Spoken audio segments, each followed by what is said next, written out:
Hello guys, this is Ark, and it's been quite a long time since the last time I made my last video.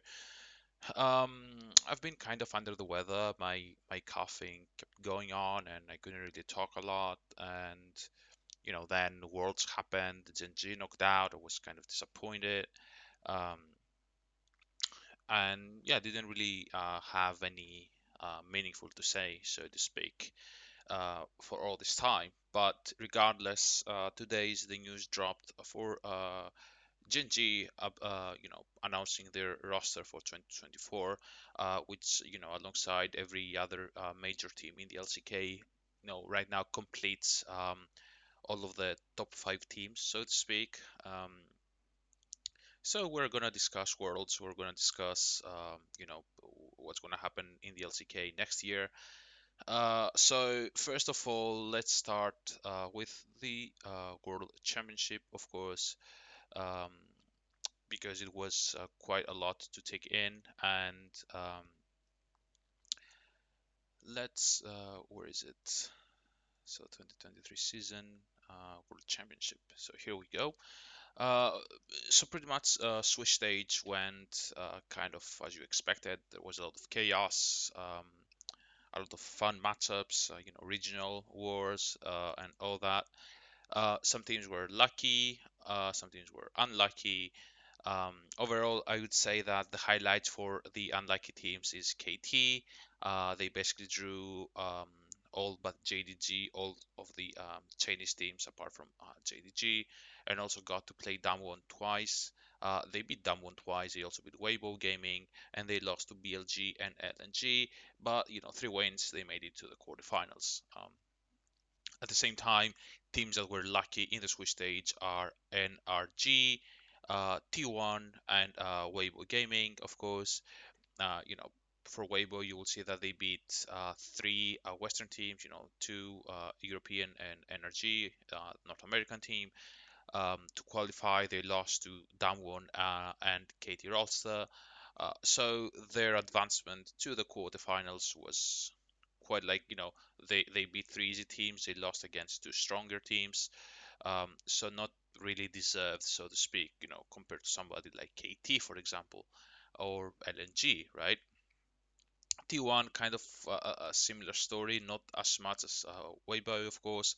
T1 lost to Gen.G, but they beat Team Liquid and Cloud9, so those were kind of like the easy teams. But round four, they were matched up against BLG, and that is where the story started writing itself, right? That's where T1 began the road to stomping the entirety of the LPL, which as a Gen.G fan might sting a little, but as an LCK fan overall, it's good that LCK has another world title in their trophy case, especially considering this year, the entirety of the LPL was like, oh, we have JDG, we have LNG, oh, we're gonna smash worlds. Um, so yeah, T1 had a slightly easy road, but the final matchup against BLG, their win with a 2-0 was quite impressive. So I guess deservedly so, got it into the quarterfinals. And Energy, of course, similar story to Weibo, beating Team Liquid, beating Mad Lions, beating G2. I guess beating G2 was quite impressive with a 2-0 as well. They completely stomped them out. Um, but yeah, kind of like imposters, like Energy and Weibo were the imposters at the quarterfinals. Now again, BLG, um, they did beat Fnatic, they did beat G2, so kind of like the easier teams. They lost to JDG, they lost to T1. They beat KT though, so like kind of like a 50-50 road, right? They faced KT, they faced JDG, they faced T1, like strong teams. They beat KT out of those three, and then they beat Fnatic, which is like whatever. And then the G2 matchup, I mean, G2 was coming off of a defeat from Energy with a 2-0, so BLG beating G2 wouldn't be the hardest thing in the world, but it is what it is.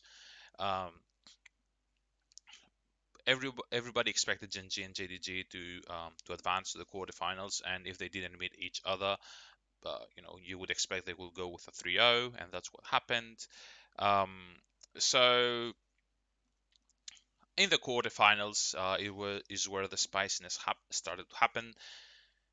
Um, so the first matchup that happened was Energy versus Weibo, which was a quick 3-0 by Weibo. Um, I don't think there was really any other expectation. Like, obviously, at the NA Copium, oh, Energy can do well. They advanced, so maybe they can do something.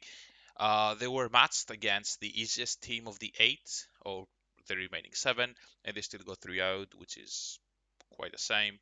Um, and then the next day we had the Gen.G versus BLG. Um, as a Gen.G fan, I was very disappointed to see this best of five, because it was not necessarily the players choking or underperforming or anything. It was mostly like a draft difference. And even to this day, like even 2 weeks later, or like 3 weeks later, how long is it, right? I cannot still understand why Gen.G and Score specifically drafted the way they did, right? The entirety of the year, you find success with engaged supports, right? Delight on Rakan, Nautilus, and Alistar, Leona, whatever, right? And even at Worlds, like you beat Gigabyte Marines, T1, and Gen.G by playing three Rakan games, right? Or like three Rakan games and a Nautilus game against G2, something like that. Um, so you have a play style that works, right? And then against BLG, you decide to completely change that, scrap it from the playbook, right? And go with like a freaking Tam Kench and Milio for your first two games, right? And the opponent picks BLG picks Zaya Rakan, I think, or no, it was Renata Glask and Zaya in one game and another AD carry in the next one. I cannot remember exactly, but um, it's really weird. I mean, in the first game, I guess you can go like, okay, Renata Glask is kind of like anti-engage, so maybe we should not pick an engage support here. Maybe a Tam Kent, like devour the vulnerable target. I mean, that can be good, but you see that you get stomped in game one, and instead of like banning Renata Glask and going for like an engage support in game two, you leave Renata open, and you go for Milio, and you get stomped again, like 15k gold gap in like at the by the end of the game, which is it still baffles me, and yeah, I'm talking about it and I'm taking up a lot of time on this, but it's because like if Gen.G lost because they were because BLG was like the better team hands down, I would be fine with this, but losing because of like obvious draft mistakes, that's terrible, like losing a game like game 5, that's fine. Like it felt bad, but that's fine. I can understand losing like that. But losing because your draft was terrible and you refuse to fix it until game 3, that's inexcusable in my opinion. Game 3, Gen.G played their standard game and they won. Game 4, they played their standard game and they won again, quite comfortably as well. Game 5, they played standard.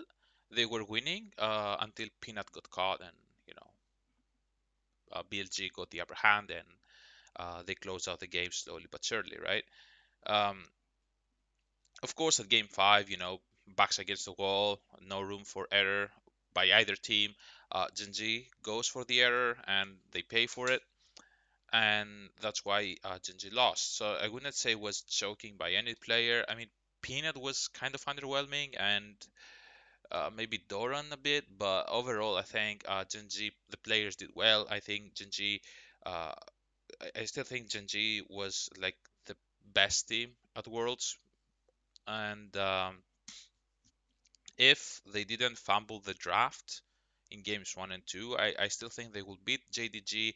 They would definitely beat Weibo in semis, and they will meet T1 in the finals. And I still believe that Gen.G will take down T1 quite comfortably as well. Uh, Now, with that said, BLG beat Genji 3-2. They advancing to the semifinals and facing Weibo Gaming. And of course, on the other side of the bracket, it was JD Gaming versus KT Rolster. Um, Honestly, I did not see those games. I only saw the finals after that because I was quite, disappointed. I didn't really want to watch anymore League of Legends. So I only like barely watched some highlights. I saw KT beating JDG in game one quite comfortably, and that probably gave a lot of fans hope that KT can actually do the miracle run. Uh, Unfortunately for those fans, JDG turned it around with a 3-1. And T1 beat LNG with a 3-0.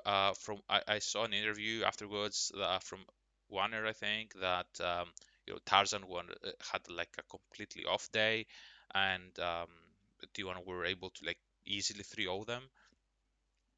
Again, I didn't see the match, so I cannot really comment on that. But now that's like a 3-0 on LNG by T1, a 2-0 on BLG by T1 in the Swiss stage. And now on the semi-finals, we had the BLG versus Weibo Gaming. It went to 5 games. Weibo ended up winning. Um, Honestly, I didn't even see that game either. Um,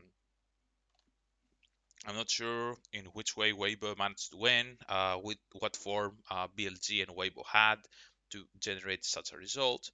The thing is, this was Weibo's first actual competitive game against a competitive team that they managed to win, right?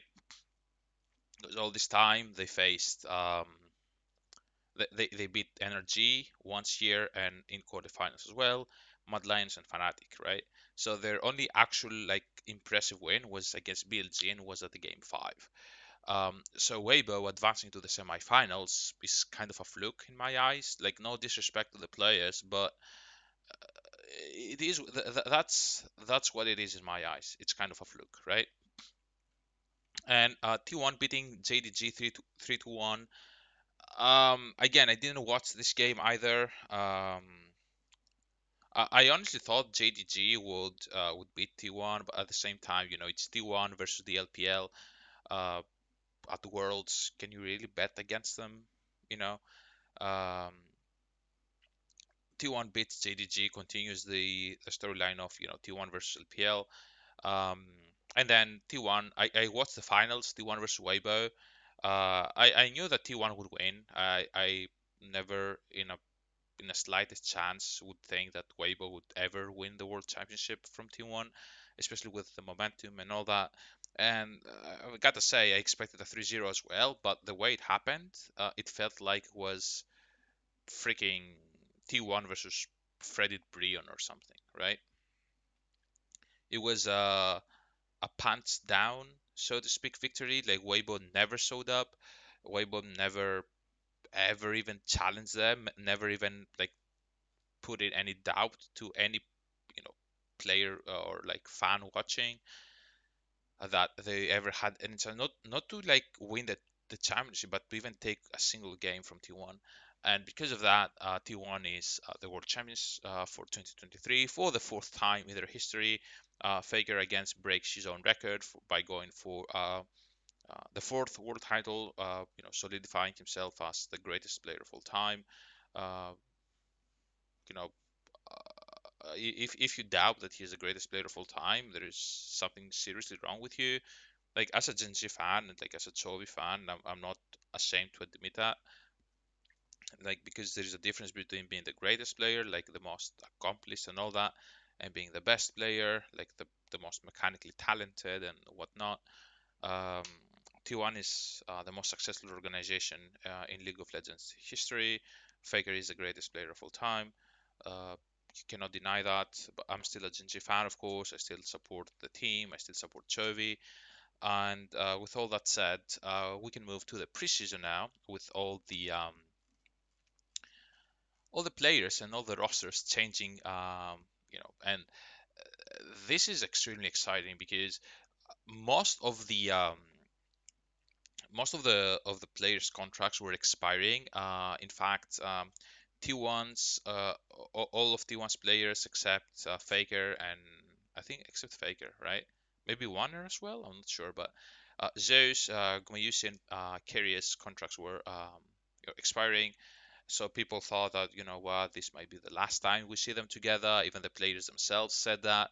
And, you know, day after they win Worlds, or like, you know, the day after or something like that, um, T1 comes out, you know what, we resign all the players, we give them whatever money they want.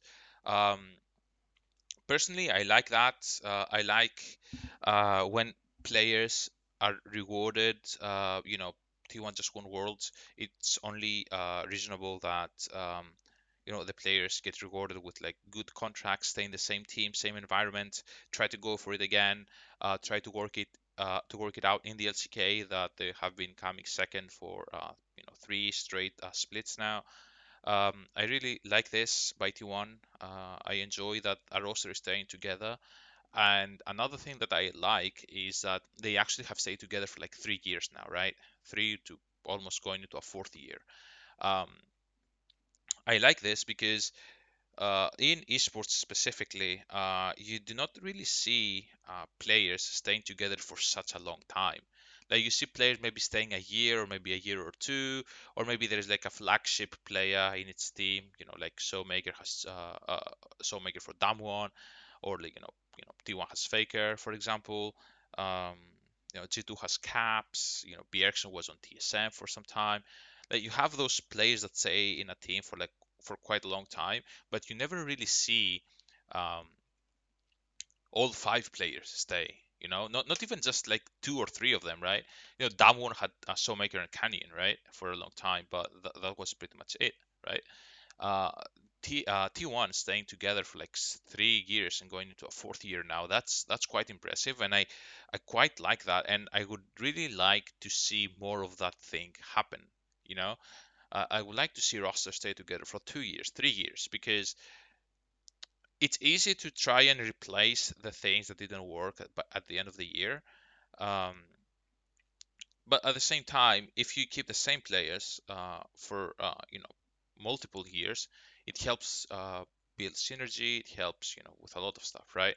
So I really like what T1 is doing, and I wish that it happened more often with more teams. Gen G is trying to do this now with Chovy.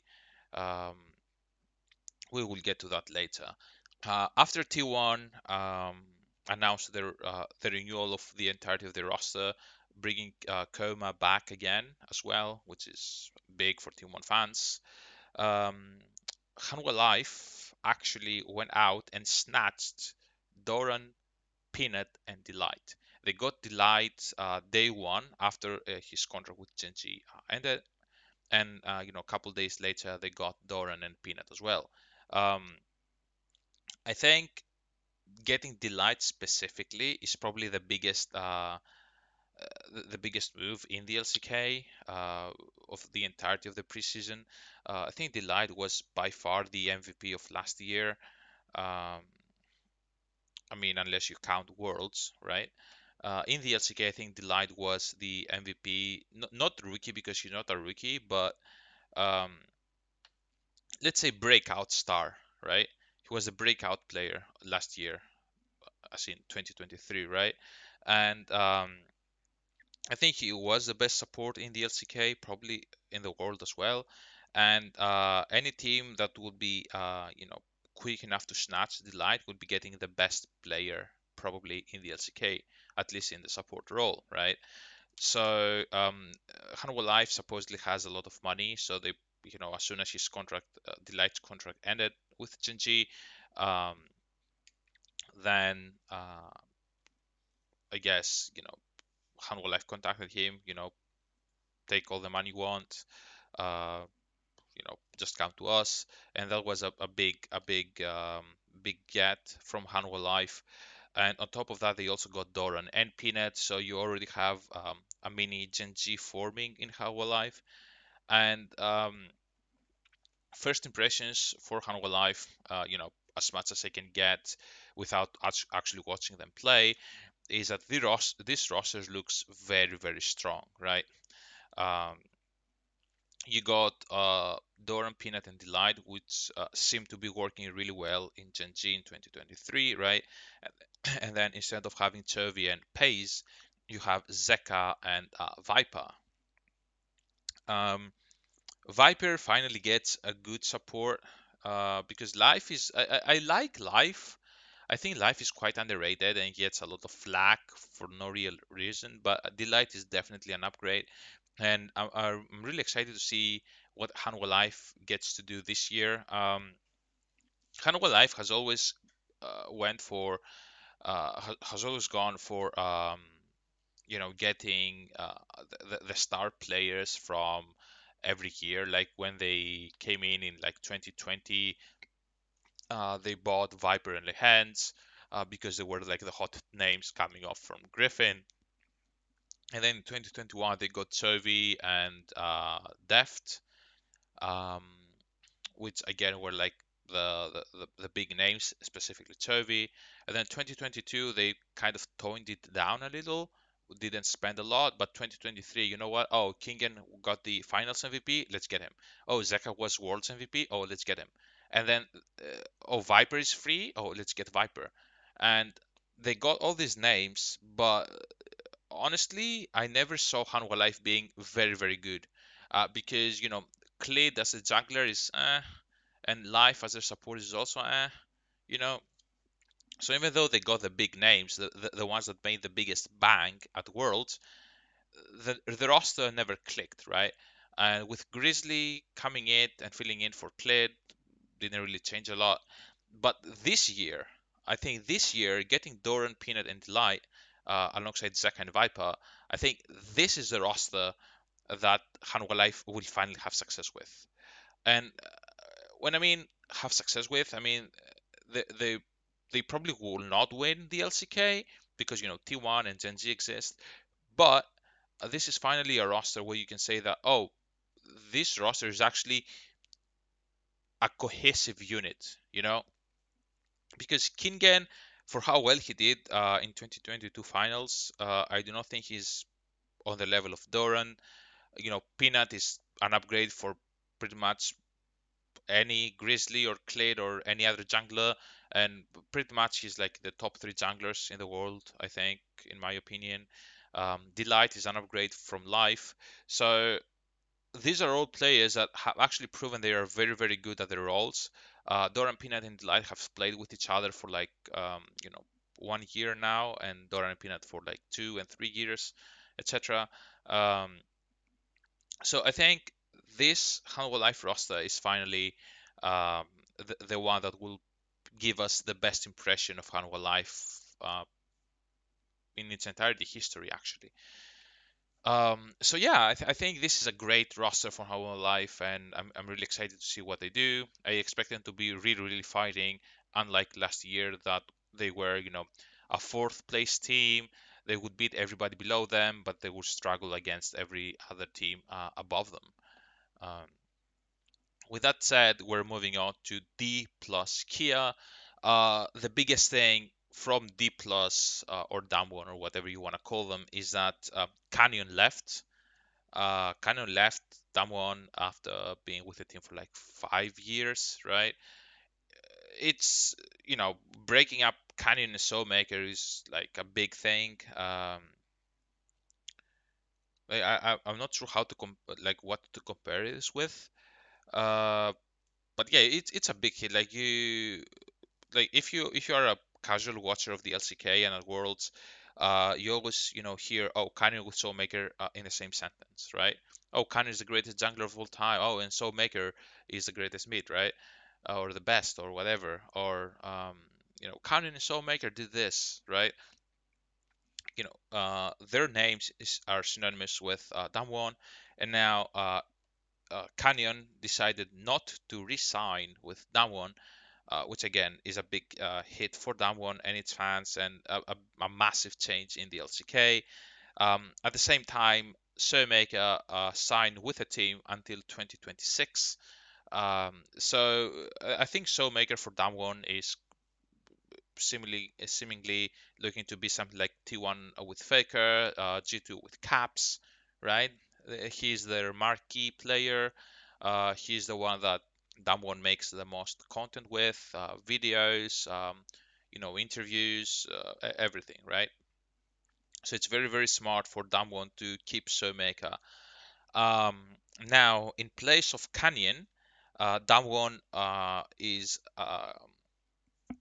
is getting their challenges jungler Lucid, who is supposedly very, very strong, and a lot of people are excited to see what Lucid can do on the LCK stage.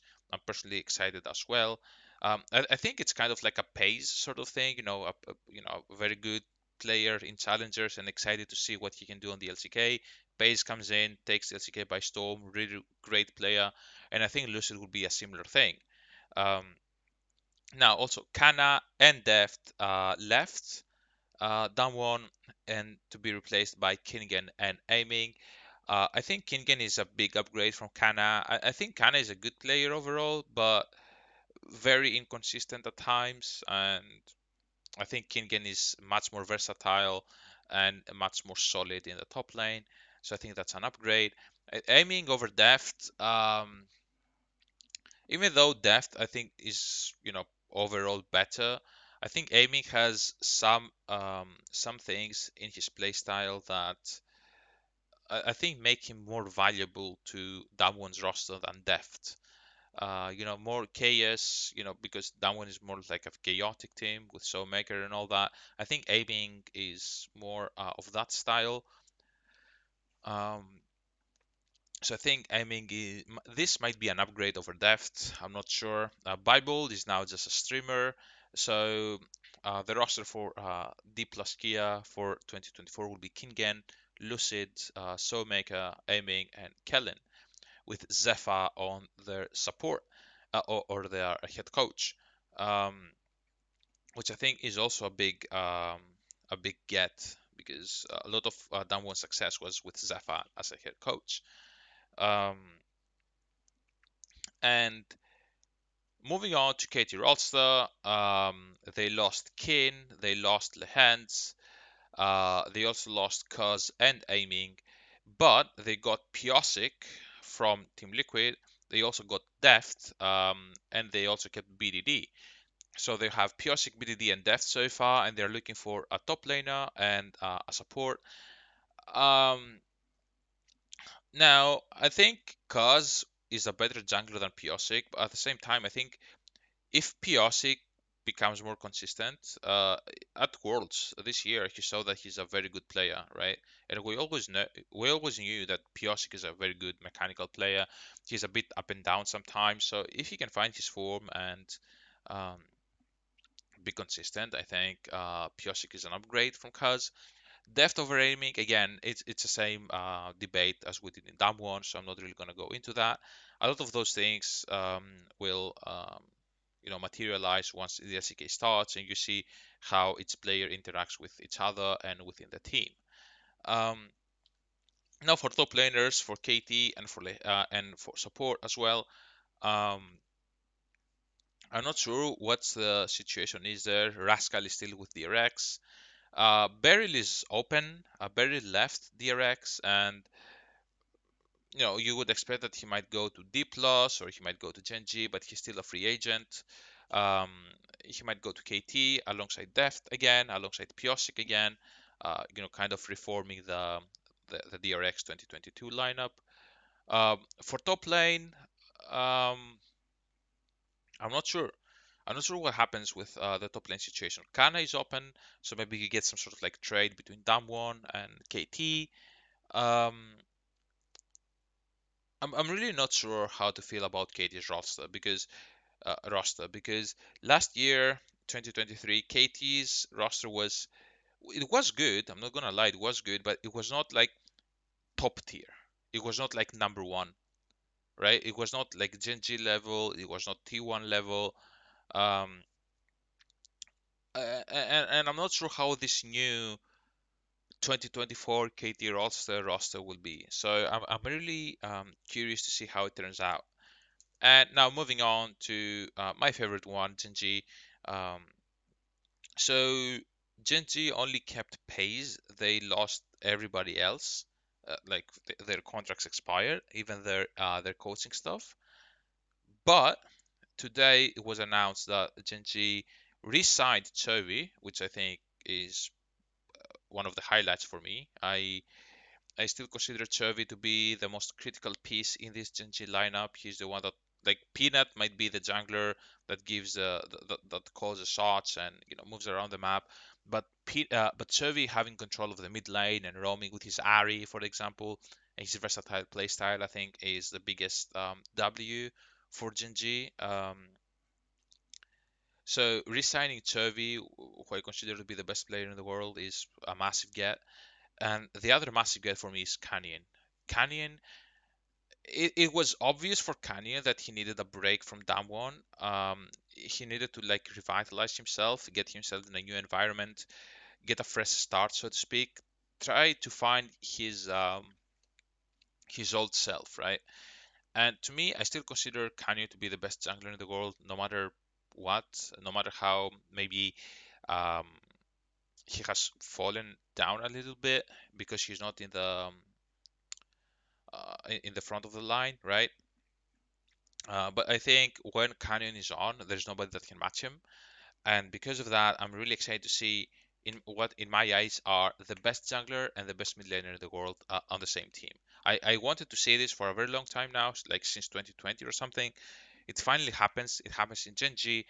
I'm super excited for this. Um, on top of that, we got Keen, no pun intended, from KT, and Lehend is coming back to Genji to fill in for Delight, and Paige, of course, stays with the team for another year.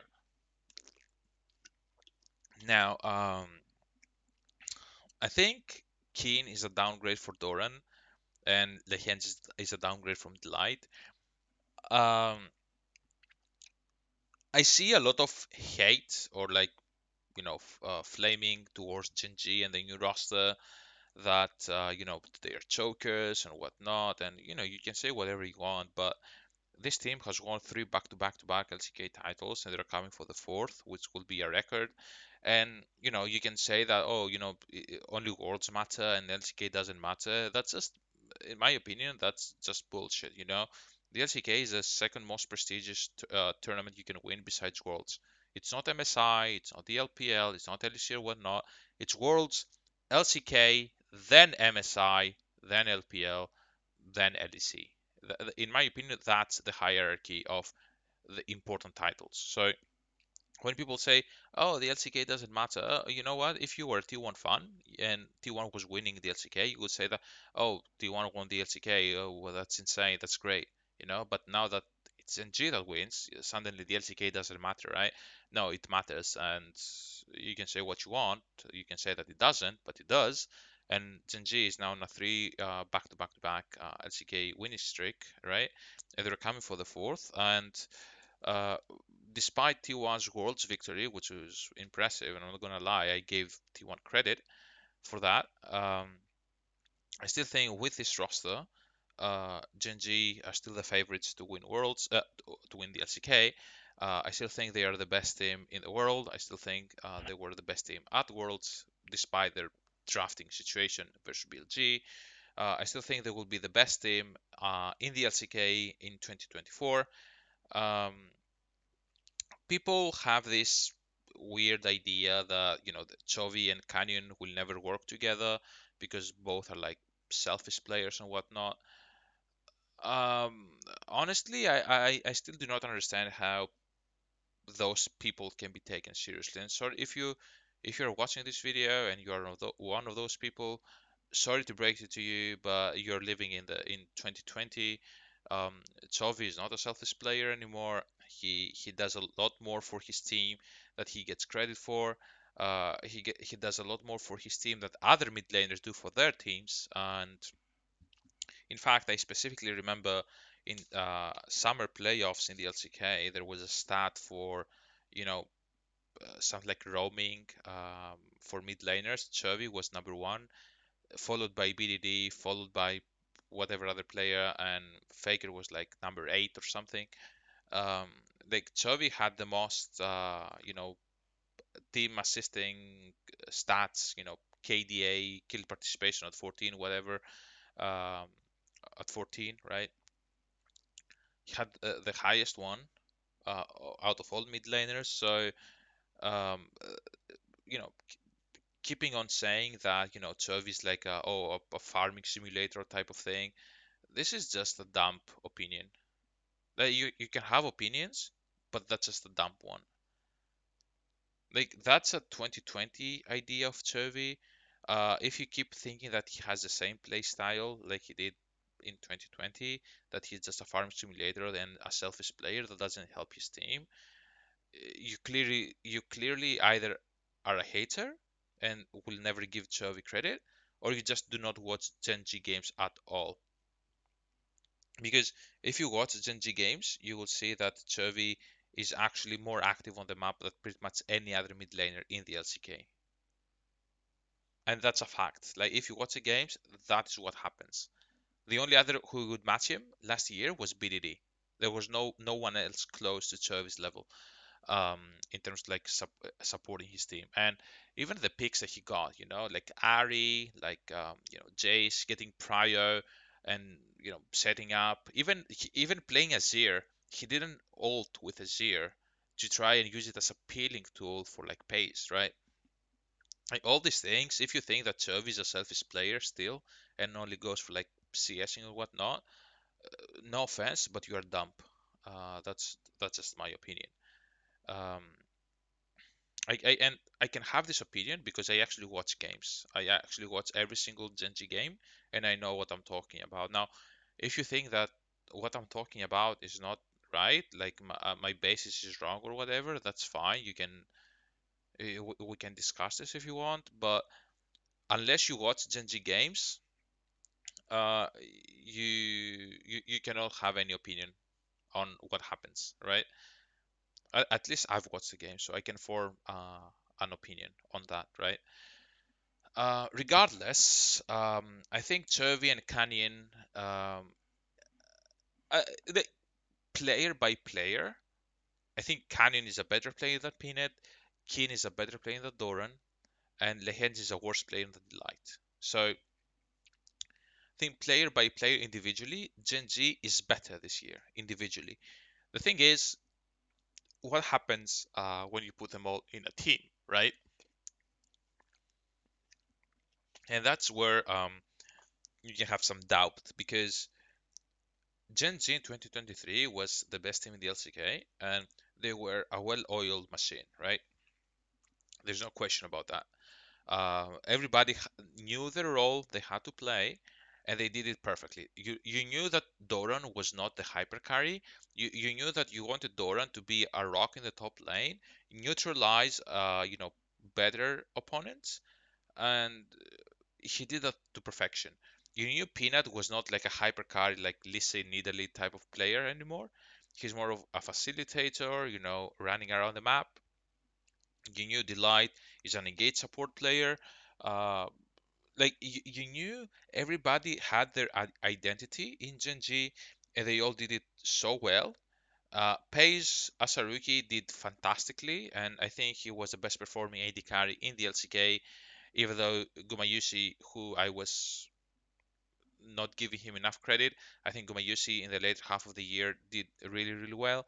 Um, and Chovy, of course, in the mid lane being, perma prio, helping his team, versatile picks and playstyle. I think it was really, really big for Genji, and everybody had their role to play, and they did it perfectly, and that's why Genji was so successful in the LCK.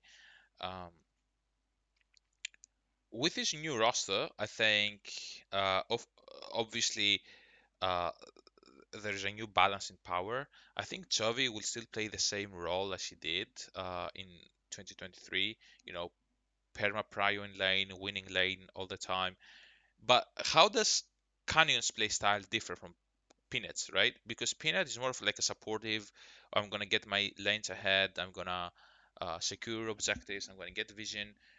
Canyon is more like an aggressive play style these days, or like the past couple of years. I'm gonna go into the enemy jungle. I need my mid laner to be more active with me, to follow me. Maybe give up on his lane a little bit and come and help me out in the enemy jungle, for example, right? Whereas Peanut's like, okay, I'm not gonna overextend, so I can leave my laners to safely farm, and I help them, right? So how does that synergy between Chovy and Peanut change with Chovy and Canyon? And that would be a big question mark for me and for a lot of for a lot of fans, right? I think, regardless, I still think that both players can be quite versatile enough so that they can make this work, and in some cases even um, exceed expectations and overtake the Chovy and Peanut duo, right? Um, I really believe that. I really believe that with the appropriate coaching and appropriate screaming and preparation and hard work, I think Chovy and Peanut was great, but Chovy and Canyon will be better than Chovy and Peanut. So um, maybe not right away, maybe not right from the beginning of the LCK, but similarly to 2023 spring started and Genji was looking kind of shaky with Pace and Delight coming in, and you weren't sure how that's gonna play out. But eventually, they found their footing, and uh, I think they are finally ready for another LCK title and potentially even finally a big worlds run. Keen in the top lane, I think I think it's the biggest question mark because Doran was so serviceable that I cannot see if there would be any other top laner that would fit Doran's place any better. Like Keen might be better mechanically, but I cannot see um, I cannot see being a better fit than Doran, but I'm still waiting to see on that. And Lehend's over Delight, of course, Delight is a better player, but Lehend's highs can be higher.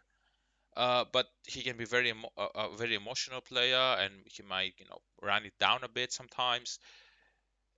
Regardless, I don't want to talk about this any longer. I just want to say that it's really exciting to see all the new rosters and what they're going to bring to the table. I still think Genji would be the favorites to win the LCK again, despite the T1's win of the World Championship.